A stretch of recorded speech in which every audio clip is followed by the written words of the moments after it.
Hello বন্ধুরা, কেমন আছো তোমরা সবাই? দেখো, মামাম যেদিন বাড়ি ফিরলো, ওর দিদি আগে গিয়ে ওর বুনুর জন্য একটা ওয়েলকাম কেক নিয়ে এসে এবং সেখানে লেখা আছে ওয়েলকাম বুনু।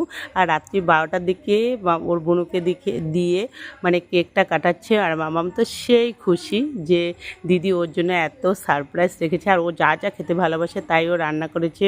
ও মানে বিদেশে না কুরকুরে লেসের নাকি অনেক দাম, ওই সবও কিনে রেখেছে। অনেক চকলেট নিয়ে এসে মামামও যদিও বিদেশ থেকে প্রচুর চকলেট নিয়ে এসছে, রাশিয়ান চকলেট। আর ওরা দুই বোনে দেখো কেক খাওয়াচ্ছে। আর এদিকে বড় ছোট সুজা ওদের সঙ্গে সবসময় থাকে, ওকে এত ভালোবাসে। রাত্রি 12টা পর্যন্ত ওরা অপেক্ষা করছিল মামামের জন্য কখন দিদি আসবে আর দিদিকে ওরা দেখতে পারবে প্রায় 1 বছর পর।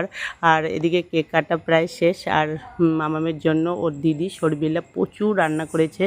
বিদেশে মামাম 1 বছর মানে মাছ খায়নি, জানো। ওই দেশে নাকি মাছ খায় না, মানে ওদের হোস্টেলেও নাকি মাছ দেয় না। আর ও দিদি যা যা খেতে ভালোবাসে, মানে ও চিকেন একদম কষা কষা করে রান্না করেছে, পাবদা করেছে, কাতল কালিয়া করেছে, পাঁপড় করেছে। পাঁপড়ও খায়নি, পাঁপড়ও নাকি পায় না খুঁজে ও।